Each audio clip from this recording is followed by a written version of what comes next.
Well, we waited a few minutes so I can say to all of you good afternoon. It's after 12. And thank you for coming out today.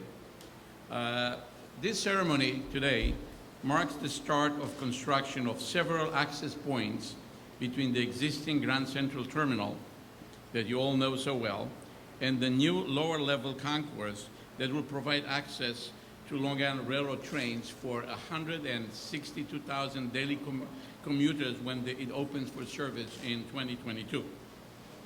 East Side Access has been in the works for years, much of it as a kind of a stealth project right below our feet and right below some of the most expensive real estate in the world. Now this portion of work here in the dining concourse will be much more visible to the public, and we are taking important steps to encapsulate the activities and impacts from customers. First, we'll schedule our work to minimize disruption during the busiest times. As you can see, temporary barricade walls have been erected to enclose any noise and dust from the construction. Signage will be maintained, giving information about the project and the customer service contacts. The wall will also contain an eatery directory and include advertising from our retail stores. If you want to be supportive of the project, please do continue and patronize your favorite shops. They are open for business. Although we had to move some things around to be able to work here, most of the 140 chairs and 44 tables that occupied this space have been relocated elsewhere in the dining concourse. So, in effect, there was no capacity loss. And all of the surrounding eateries will remain open for business throughout construction. Building the single largest infrastructure project in the entire country, as I'm sure you can imagine, comes with the challenges, and I want to thank the people of the City of New York for their continued patience and support. We've already completed blasting operations and successfully carved out two 1,100 feet long caverns, 140 feet below street level. Work is moving along at this point to fit out those caverns and turn them into the tracks and platforms you see on the rendering, and well, there is somewhere there, right?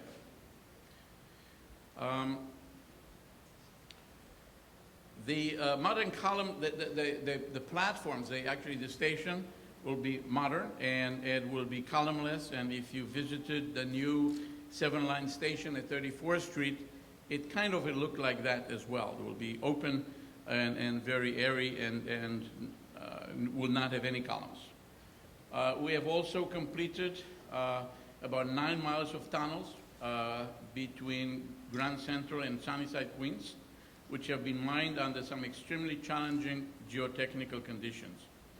And right below where we are standing, workers are converting the 100-year-old former medicine train yard used by Metro North into a beautiful new Long Island Railroad passenger concourse. The concourse will have 350,000 square feet space, is about 10 blocks long, and will be beautifully designed to integrate with the rest of Grand Central Terminal. It will include retail, passenger ticketing and waiting areas, and it will have a total of 47 escalators and 22 elevators. There will also be digital advertising and a digital art program curated by MTA Arts and Design. The opening that will now be built here will take approximately 12 to 18 months to complete. It will then be covered over and await the installation of stairs and escalators. This entry will have 2 escalators and 1 set of stairs. Late next year, we'll be installing an escalator and elevator in the historic Biltmore Room, and we'll provide more detail on that at the more appropriate time. I would like to mention the benefits that this project will bring for those people coming from Long Island or Eastern Queens and traveling to the east side of Manhattan.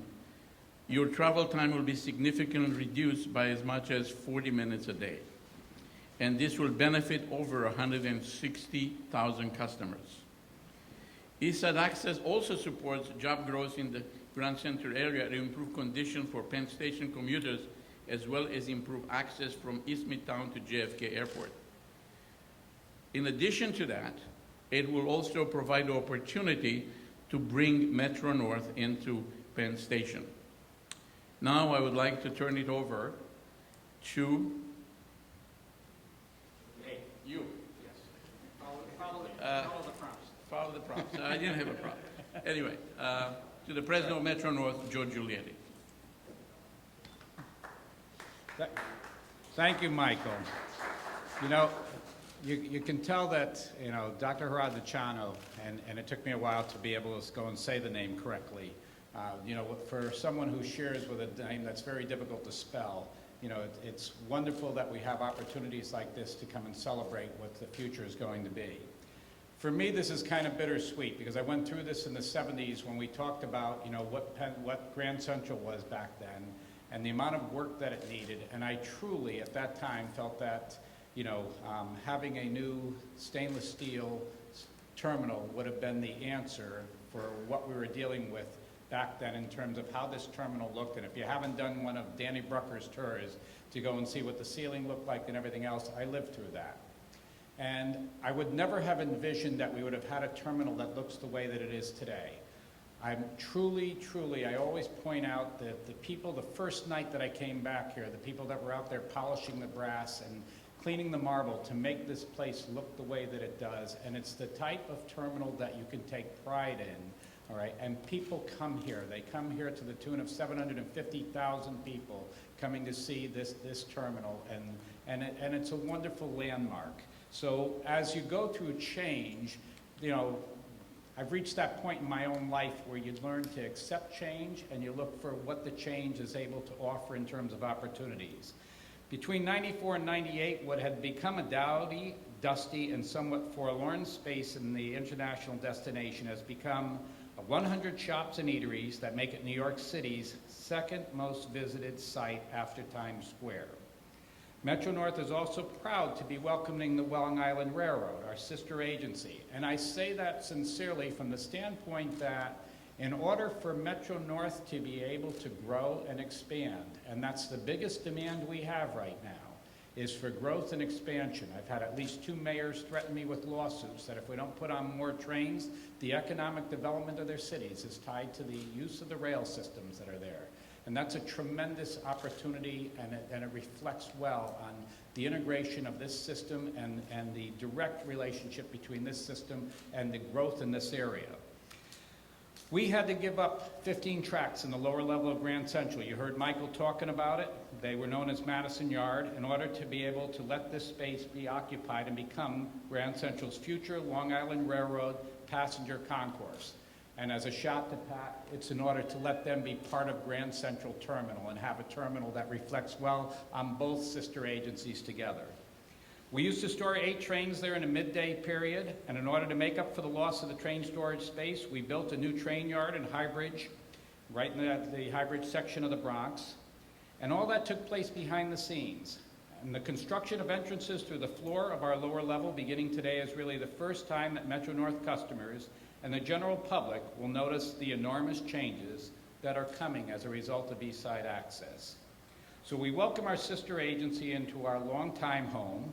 At the same time, we are pleased by the promise that comes along with that, which is that East Side Access is enabling Metro North to undertake our first major expansion, which is the construction of 4 new stations in the Eastern Bronx and the start of service to them with trains operating on the New Haven line to and from Penn Station.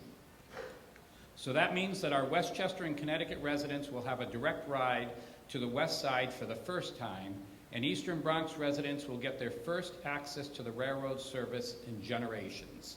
It also means that train customers looking to change trains between Metro North and Long Island Railroad will be able to do so directly here at Grand Central for the first time by just going down the stairs and escalators that we're starting to work on today.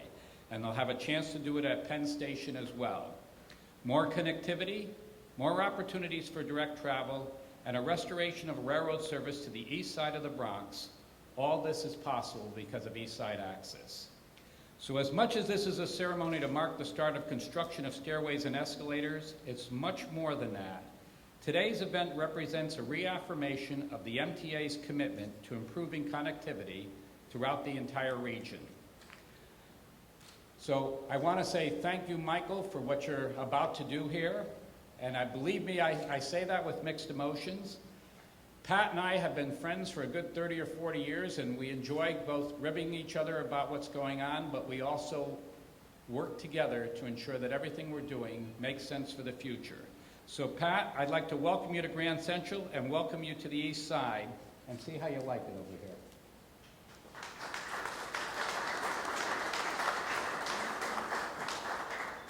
Thank you, Joe, and thank you, Michael. It is a pleasure to, on behalf of all the riders of the Long Island Railroad, all 160,000 of them every day, to think that we're getting one step closer. This is a milestone. Someday we'll be here cutting a ribbon, but this is a milestone and a step to get there. And the thought of our riders having that choice of destinations, either on the east side or west side, is something that they've long looked for. The Long Island Railroad has long been constrained by trying to get under the East River and into Penn Station. We only have 2 of the tracks to get into Penn Station. It limits our ability to provide more service to the people of Long Island. This will double the amount of capacity that we have coming into Manhattan. So this is a complete game changer in terms of what it means for the Long Island Railroad. We will be able to run more service into Manhattan to 2 destinations in Manhattan. So it is a tremendous change. It is going to be a tremendous challenge for our planning people to go forward and come up with revised schedules and revised train times. The railroad has basically operated the same way for 100 years. This is turning that world upside down, and it's an exciting time period for us. There's a lot for us to do in the next couple of years before we get there. But as I said, this is a milestone event, and I congratulate Michael and his entire team on the progress that they've made on this project, because it is truly impressive. I know a tour was conducted for a number of you a couple weeks ago down in the caverns, and you can see the complexity of that construction, all the work they had to do to excavate all that material while people are operating normally up above that. So it's been a tremendous challenge that they've had to undertake, and they're not just working here at Grand Central. This weekend we're doing a large project in Harold Interlocking, which is where this connection ties into the existing Long Island Railroad. So there's a lot going on at a lot of different places. There's a lot of effort being done at all levels of the MTA, whether it be Metro North, the Capital Construction Group, or the Long Island Railroad folks. We all are working together cooperatively to make this a successful project. It is the largest infrastructure project ongoing in the United States in public transportation right now, period. So, thank you. And Michael, please come back, because I understand you're going to show us your skills. Okay. Questions? Yes, sir. You know, it's a landmark building, it's a jewel. People might see cutting through floors and running a new railroad into Grand Central. Some people will wonder about whether the Grand Central that we know is going to be preserved, and how careful are you being structurally about bringing this new connection in to this very old building? One of our first task was not to disturb or change the texture of the Grand Central, and we're going to continue to do so. People that were with me on November 4th underground know that we have done a lot of structural work below ground in order to support Grand Central the same way it is today. This area is now being enclosed. When you see the white markings, that's exactly where we're going to break the floor to bring in 2 escalators and 1 set of stairs. And that will by no means will change the way Grand Central feels and exists. Yes? It's deep, going all the way up to, what is it, 50th, 53rd Street? Yeah? How long a ride down on the elevators and escalators for when it eventually does? 180 feet down. And how long will that Well, it depends on the speed. If we use the 90 feet per minute that we use for New York City Transit, it will obviously take 2 minutes. If we use higher speeds, as they are used actually in other locations, we can actually get it down to probably about 1 minute and, I don't know, 40 seconds and stuff like that. Yes? I know one of the things that contrasted this project from Second Avenue Subway was that it was so stealth and didn't have the issues of disrupting businesses and residents. Not so, I guess, anymore, at least here. Do you worry that you're going to get more pushback, more opposition from the public now that it's going to be more in your face? I wish that the problems on Second Avenue would emulate what we have here. We are not really impacting the customers here. We have enclosed this area. We relocated the tables, and the services around here will continue the same way. So I'm very hopeful that we continue to be as stealth as possible going forward. So no, I do not believe that this is going to impact our customers here. Anything else? How large will the hole be here? Excuse me, if you look at the white markings, you can figure it out. I did not get the square footage, but that's as large as it's going to get.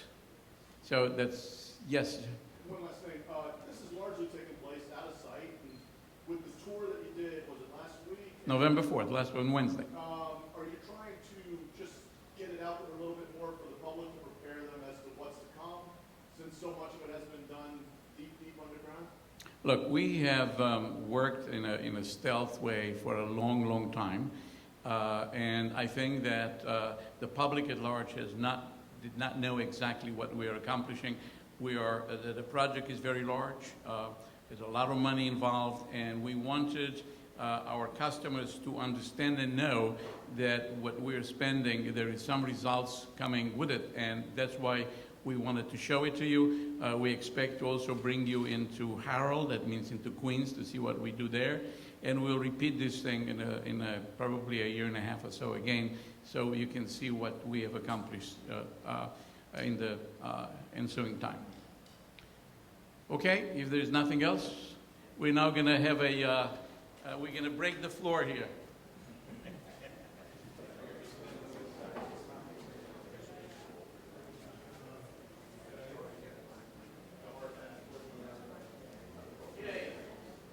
Photographers, are you ready? Okay. I need to be ready.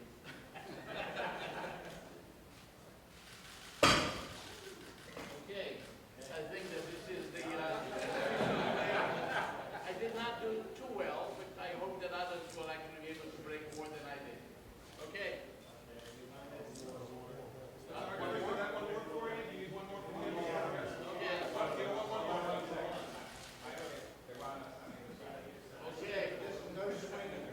I'm going to try not to swing. No swing. No swing. I hit the same exact spot.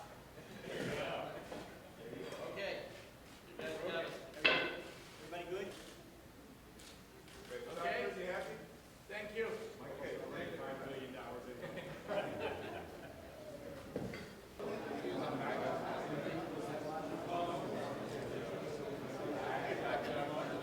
Are you in training with an iPhone?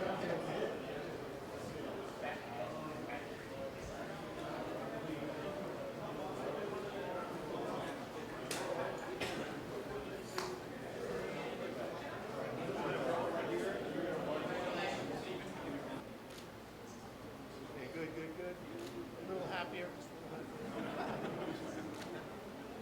One more. I was happy. Thank you.